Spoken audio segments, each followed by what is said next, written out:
Boa tarde, gente. Eu sou a Annette von Schönfeld, diretora aqui do escritório Rio de Janeiro da Fundação. Esse vírus realmente é muito feio. Eu acho que realmente você tem que inventar coisas fora da caixa para combater ele. Mas eu acho que estamos frente a esse momento dessa linha fina entre combate à doença, defesa de direitos e de liberdades, de dignidade, etc. E essa é um pouco a parte tecnológica que vai detrás, a parte dos dados que vai detrás, é um pouco esse contexto da debate de hoje. Eu queria um pouquinho falar com a Joyce sobre legislação, né? Na semana passada teve uma medida provisória editada pelo governo Bolsonaro, adiando a vigência da Lei de Proteção de Dados para maio de 2020, uma medida bastante antidemocrática, porque foi feita sem nenhuma discussão com a sociedade, e aí a Coalizão de Direitos se manifestou contra o adiamento. Eu queria ouvir da Joyce por que é negativo a sociedade brasileira não ter uma lei, especialmente nesse momento, né? O Sérgio já narrou várias possibilidades de violação, e essas tecnologias estão vindo e colhendo os dados das pessoas, né? E, para além disso, por que é negativo a gente não ter essa lei? Tem mais alguma batalha judicial nesse campo que a gente tem que ficar atento? O fato da gente não ter uma lei geral de proteção de dados pessoais faz com que a gente não tenha a Autoridade Nacional de Proteção de Dados, que é a que vai regulamentar e fiscalizar o tratamento desses dados por entes públicos e privados. Ela já deveria estar instituída, ela está em fase de implementação, e agora com o decreto da medida provisória 959 de 29 de abril, essa agência, essa autoridade nacional, ela vai estar vinculada por 2 anos à presidência da República. Então, como ela vai fazer essa fiscalização desses dados? E a gente não sabe, não se tem estudos, ou isso tem sido pouco debatido, colocando assim, porque acho que tem muita gente estudando, quais são os resquícios das pessoas que tiveram Covid-19, seja os assintomáticos, sejam os que realmente despertaram todos os sintomas. Essas pessoas vão ter alguma consequência da doença? A gente não fala sobre isso. Se elas vão ter essa consequência, isso está imbricado nos dados pessoais dessas pessoas. O mercado segurador, por exemplo, os planos de saúde têm acesso a isso e eles fazem a utilização desses dados para aumentar o lucro deles, eles podem claramente regular o preço deles, dizendo, olha, a partir dos dados que eu tenho, você teve Covid em 2020 e você pode vir a ter problemas respiratórios daqui tanto tempo. Então, eu preciso cobrar mais de você, porque eu não vou sair no prejuízo a hora que eu precisar colocar você numa UTI, que é o que tem ocorrido agora com os atendimentos da Covid-19. Então, não ter a lei em vigor coloca os nossos dados, deixa os nossos dados mais vulneráveis ainda para esse mercado que vive de dados. Quem vai fiscalizar isso? Como que a gente vai recorrer a isso?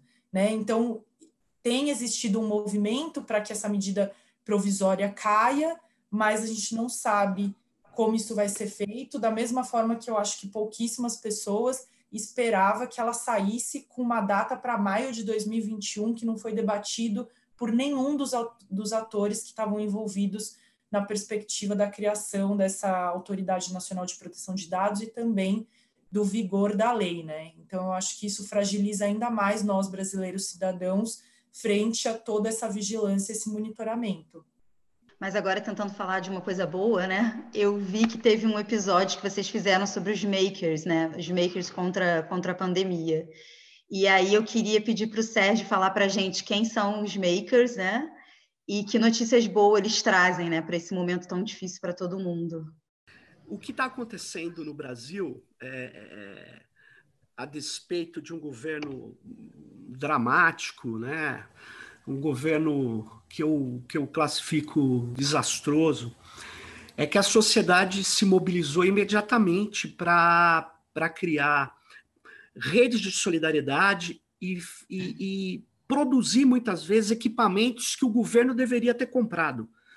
Então, nós começamos a ver makerspaces, hackers, se reunindo nas listas que a gente acompanha. né? Então, eles começaram a falar, olha, vamos usar impressora 3D para fabricar o que os italianos fabricaram. Aí os italianos deixaram o modelo de máscaras faciais, né, de rosto, né, que a gente chama de protetores de face, que é muito útil para UTI, porque como é que é a contaminação? Ela é feita por gotículas, então você tem que proteger o olho e o ouvido. Então não basta só essa máscara. Então o que acaba acontecendo? Vários equipamentos que não tinham válvulas para os respiradores, máscaras, etc. Então, a sociedade se mobilizou. E os makers fazem coisas. Eles criam soluções, eles reconfiguram tecnologias. E eles começaram a fazer isso. Então, mesmo a nossa impressora no Wikilab estava quebrada. Aí eu mandei uma mensagem para o Demi. O Demi falou, cara, tem o Cordeiro. Aí o Cordeiro falou, eu tenho a minha impressora impressa para o laboratório de vocês. Enquanto isso, outros makers, mais de 70 na capital, que eu conto, deve ser muito mais, fabricando máscaras. E aí nós começamos a fabricar máscara lá. Aí a universidade, com os laboratórios que estavam sem aula, os alunos foram lá e começaram a fazer máscara. Então, nós podemos usar tecnologia digital, injetora, tal, mas também pode fazer a combinação da criatividade maker, que pega uma tiara de cabelo, põe aquela interface, resolve.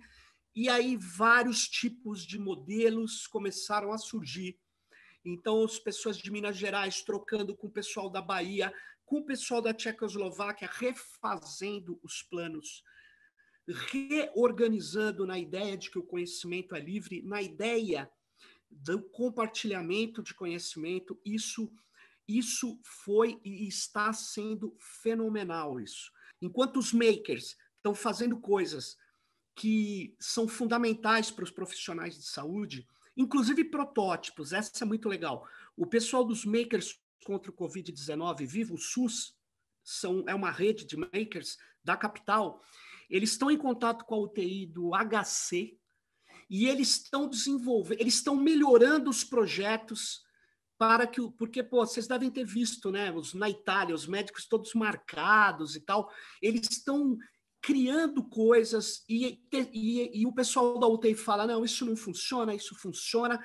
Então, tem uma enormidade de coisas sendo feitas que mostram que as práticas colaborativas do comum, que a luta pela solidariedade e a execução da solidariedade é muito maior, está envolvendo mais gente do que a elite tacanha, que está querendo simplesmente se proteger enquanto coloca os pobres para trabalhar e se contaminar. Teve uns amigos de Barueri que tem uma conexão horrível, é uma cidade dormitório. Agora que todo mundo, uma grande parte está em isolamento, eles têm que acessar a internet. A internet funciona. Na periferia anda pior, a infraestrutura não é adequada, porque as operadoras privilegiam as áreas de riqueza. Então, a banda larga no Brasil, ela não é feita por regime público essencial. Então, o que acontece? Ela é o plano de negócio das operadoras. Esse que é o problema. E aí, o que eles me falaram? Eu quero fazer uma petição, um abaixo-assinado da cidade para pressionar, para a gente ter uma infraestrutura melhor de internet. Então, eu fui atrás de um petition online ou de uma ferramenta que fosse nossa, brasileira, ou de confiança dos movimentos sociais. E eu não achei.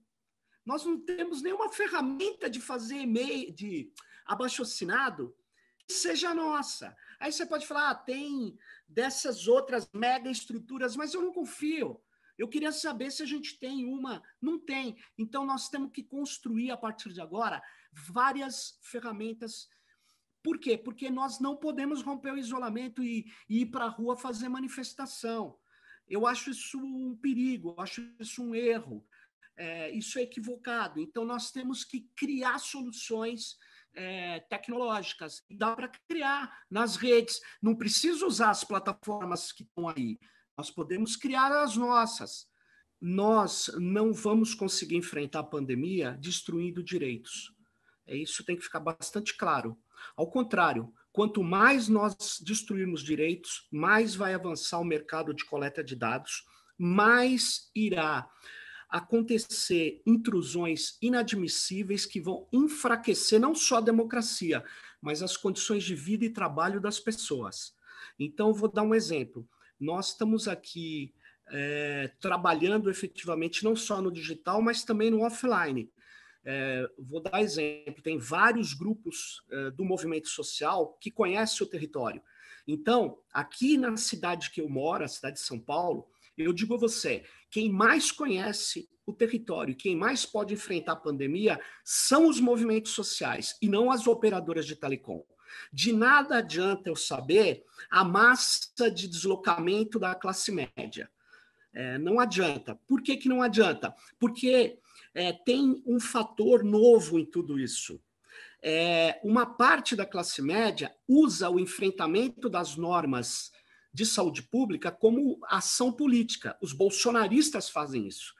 Então, nas periferias, onde estão os problemas, onde está morrendo mais gente, o que está acontecendo é o seguinte, não há protocolos claros para você tratar de pessoas dentro de habitações tão precárias e irregulares, como nas favelas paulistanas. Não há. Então, para que serve um Bluetooth num celular dizendo que eu tenho que estar tantos metros se na minha casa moram 6 pessoas em 2 cômodos? E se tiver alguém com febre, a minha pergunta é, eu isolo essa pessoa como dentro da minha residência? Quais os protocolos eu tenho para enfrentar esse problema?